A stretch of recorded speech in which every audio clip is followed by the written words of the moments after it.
let's talk about this story, because I had this story thrown at me a few times. I had people emailing me about it. I had people DMing me about it, but I didn't react to it. And the reason I didn't react to it is because the video was so over the top. The video was so on its face repulsive that I had to assume to some degree that, you know, it's only responsible if I take a step back and wait to see if somebody can find something, maybe AI generated. I didn't see anything AI generated. I didn't see anything that made it look AI generated, or maybe they could find something that indicates that this is, you know, not actually near the front line, that this is just, you know, this is in some studio somewhere, just waiting for something to show the signs of a propaganda production, because there are signs of a propaganda production. And before we go into this, I'm going to give you those signs so you can have, you know, something to look out for in the future, because I get emails sometimes and I'll look at this video and I'm like, that dude, that's AI. And I'm not the best at identifying AI. I think if something looks weirdly smooth, that's something that you can identify. Like, this is strangely smooth. If you see movements that you don't understand or can't explain, like the way somebody arms like bends backwards, or the way when somebody's running their legs like kind of wobble for a second, and you look for weird things like that. But when it comes to the Hollywood style productions that the Russians have been known for before the age of AI, the type of stuff they were showing off at the start of the 2022 invasion, the things you need to look out for is, number one, incredible blurriness. While this is not always the factor, and you certainly can't apply this to, say, like drone footage, because so much drone footage is blurry, because it's not necessarily in every unit's best interest to buy the most expensive, high quality camera for a drone that you're probably gonna, you know, use in a one-off attack manner anyway, or will probably be lost within a week, right? So excluding drone footage, extra blurriness where you can't identify anybody's face. A second thing, everybody's face is covered, including the people who are having a crime done against them, i.e. being executed or being war crimed or something. If you can't see anybody that in a way that is identifiable, that you can go one to one, here is a civilian that you can attach to the Cherkasy region or to wherever. If you cannot do that, then that's suspicious as well, because that means that everybody involved doesn't want to be identified. And there can be explanations for that, but one possible explanation besides, hey, I don't want to be targeted after war, hey, you know, I don't want my my immediate family to know the type of work I'm doing, X, Y. Another reason could be, I don't want people to look it up and find out I'm an actor. I don't want people to look it up and find out that I actually live way far away from where this was filmed, and I was hired to help produce propaganda. So incredible blurriness, you can't identify anybody, and the video stops before there's some atrocity. I would also include this under the idea that the atrocity happens off screen. If you guys have ever met real killers, and I mean the type of people that genuinely don't feel that much weight in ending another person's life, genuinely like feel perfectly fine in committing some pretty horrific, brutal acts, if they're gonna film their act, they're not going to stop at the moment of the pinnacle. They're not going to, if they're torturing somebody and executing somebody, they're not going to stop when, you know, the big finale is here. I don't know what to refer to it as, but let me give you an example. The cartels are notoriously brutal. And there was once this one cartel kind of assassin or killer and torturer that worked for a cartel that used to, you know, take people and torture them and burn them and do horrible stuff. And eventually he was captured. And what they did is they put him in a chair, they tied his hands behind his back, and they used to call him, like, I think it was Ghost Rider or like Ghost Face. It was in reference to that one character that has like the burning skull. So what they did is they covered his face in gasoline, burnt it, and then put it out right when he was still alive, when he didn't have eyes. It was very brutal. And that type of brutality, the type of brutality that you'd rather not know about, the type of brutality that like makes your, you know, your skin like shiver and makes your stomach churn a little bit. Those type of people aren't going to stop once they light the flame to put his face on fire. They're not going to like, oh, I'm about to execute him. Oh, I executed him off camera. Now he's laying down face first. That's another thing. If all the corpses are laying down face first, That's also very suspicious. While that is very generous from God to not make you have to look into the face of your friends that just died on the battlefield, God is never that generous. God is never everybody in the massacre has their face down. Everybody in the massacre, you can't see their wounds. You know, everybody has this tiny, tiny little blood puddle. Not everybody even has a blood puddle. You know, there's only so much you can believe. And so when many of these factors overlap, oh, well, that's weird. You can't see anybody's face. Oh, that's weird. This video is strangely blurry. Oh, that's weird. You don't really see the assault, the crime on screen. Oh, that's weird. The bodies are all face down and you can not only identify them, but you can't even like identify if they're blinking or if they're doing things that are much harder to hide from a lack of movement to try to signal that you're dead. Once enough of these things stack on top of each other, you know you've got a propaganda piece. Well, this isn't a foolproof system. It's worked for me pretty good throughout this war. Well, this isn't like everything that you should use. There's more. This is just a quick little few tips I could give you. So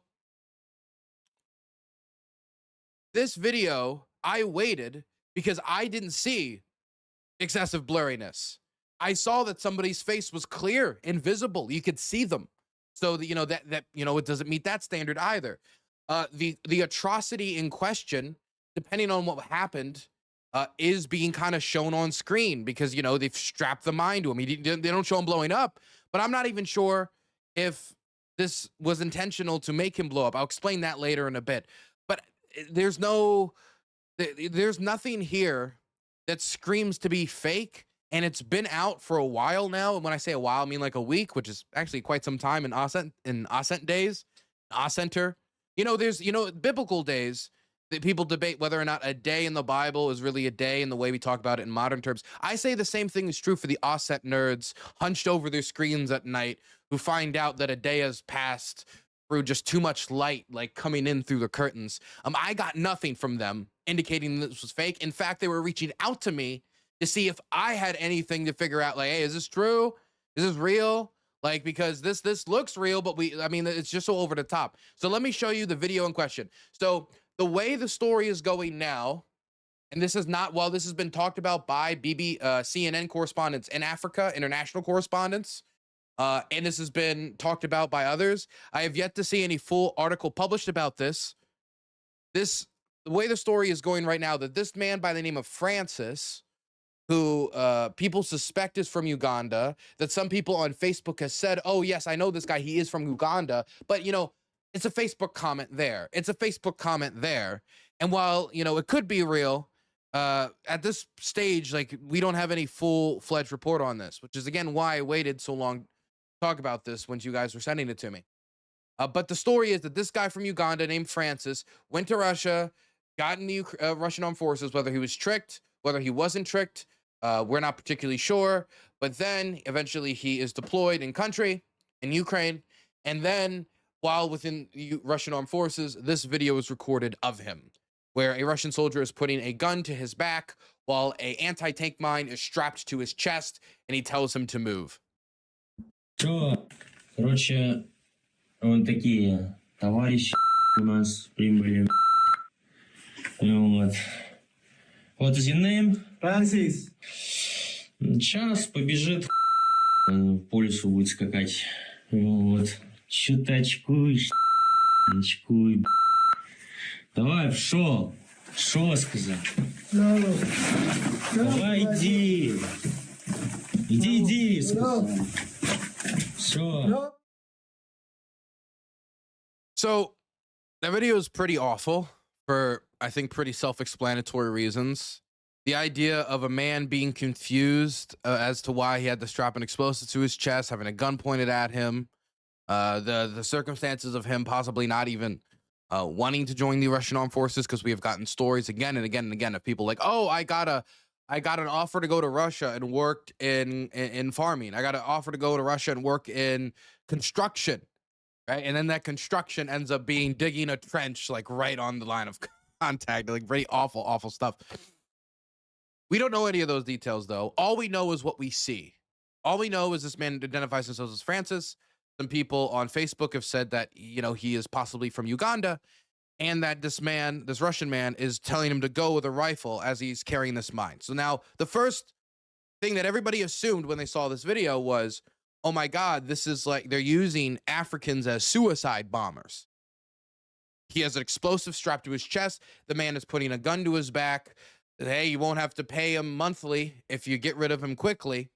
And that helps bring down the budgetary cost of the war. You know, you can try to like game out the logic here where, well, this might be brutal, might be awful, but it certainly doesn't really lower Russian support for the war. This guy isn't really Russian. Nobody's going to be complaining to their neighbors about their son being put in this position, even though many Russians have been treated awfully by their own government in reference to the war. But I'm not so sure that that's what's happening here. I'm not. I'm not only so sure that that's not what's happening here because I'm not sure exactly how this would work. Is there a timed detonator on the explosive? Do they expect this man like to be given orders to you press this button and then explode? Why would he do that? Especially if he was tricked on going to the front line. Do they trick him and tell him like once you get there, you press this button and then we win? Like I mean, is anybody that stupid? So is it connected by like a wire so they can have a remote detonation if it isn't a timed wire?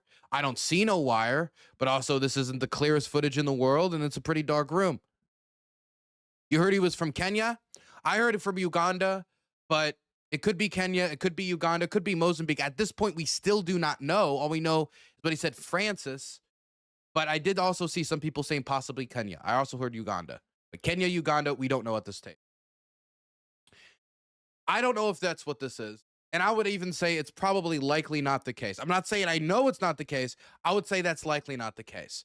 Another thing that it could be is mule work. And I call it mule work as to say that this is probably the task that a mule would have in the Second World or First World War, where you have supplies, you put it on a horse, you put it on a mule, you put it on a truck, and then they transport it to the front line where they then use it. Maybe in the past, you would have put anti-tank mines on the back of a donkey. You would then bring it to the position, and then you would place them where you need to place them. In this case, maybe they have the soldier bringing a anti-tank mine for them to place. Maybe that's a possibility. It could also be that this is a type of hazing that, you know, after nearly 4 years of war, going on 5 years very shortly, Russian soldiers have engaged in some pretty brutal, practices towards each other, ways to punish each other. Maybe this is a form of punishment. They're trying to scare him. Maybe, it could be that he didn't go on an attack that he judged to be suicidal, and this is what they're doing. Maybe this is a type of hazing of some other sort. Point is, this could be a lot of things besides a suicide bombing mission. I know that like seeing this and saying Kenyan or Ugandan foreign mercenary tricked into war, sent on suicide bombing mission might be the best for the headline, but I don't know if that's true. I don't know if that's true. I will say though, the frequency of Africans engaging in social media posting after going and joining the Ukrainian the Russian armed forces, has increased. At the start, I saw very few of them posting social media videos. I would say social media videos from other people videotaping them and saying, hey, look who we got in the trench today. Like, this is surprising, along those lines. But I hadn't seen a lot of videos taken by the Africans themselves. I saw one case that we had covered before on the channel, maybe a year ago now, of a Chinese mercenary talking into the camera and eventually going from, hey, here are my adventures to I need to get out of here. I need to void my contract. People, dude, this is a death trap, which is probably not his first perception as what he thought his service in Ukraine was going to go like. Okay, so here is the video I wanted to show you guys, because this is, I think, the first time I've seen one of these African Russian mercenaries actually post something on social media that isn't somebody else either, and I'm just saying this to be blunt, mocking them, being surprised by their presence, or just kind of like gawking at them. Like, what are these guys doing here, right? So this is the first time I've actually seen them filming, and this is a chatting service on TikTok. So I'm not going to pretend to be a big TikTok person and know all about it, but essentially the way that it works is there's a way on TikTok where you can have a live stream and then you can have people join your live stream and you can go back and forth and talk. And I've seen a lot of people doing, like in my space, TikTok debates. Oh, I'm a Democrat. Oh, they're Republican. Let's go back and forth, right? In this case, somebody joined this man's live stream and then just started playing videos of Russians blowing up on drones from from the 414, which is a pretty well known drone people, Magyars, birds and such. And this guy is just kind of is kind of marveling at it. Si, fully, si, fou. But I forgot to mention that every single time that a drone makes an impact with a Russian, the guest caller goes boom in very loud. Si, fully, si, fou. You are just a crazy person, you know. You are just funny. I'm like, I like you already. That's your boys, bro. That's your boys. They all dead. You on the wrong side. You should have joined Ukrainian. You are not you are not proper, you know. You're not proper either. Proper. Look who you're fighting for. You're not proper. Look who you're fighting for. Me. By the way, it's fascinating because he's in like, I don't know where he is on the front line, this guy, but at first, when I first saw the clip, the first time I watched this, I was like, oh, he's out in the field like this. Live streaming from the field is crazy because I thought it was like his buddies behind him. But if you look, you can see that's behind him is a green screen. That's a picture of, I believe, himself. It's really hard to see from the frame, not great here, but it's either a picture of himself or somebody who's somebody else with him, another person in the Russian army holding a bomber drone, a night bomber drone, one of these retrofitted agricultural drones, because you can see him kind of like fading into the background here because it's a green screen. Anyway, this guy's been getting harassed by quite a few people on these streams now. And you know, some might say, you know, it's like a big warning sign, like turn around, but he's staying. Their first African Russian military social media star. It sounds like Dylan has seen too much shit. That's probably just because there is too much shit.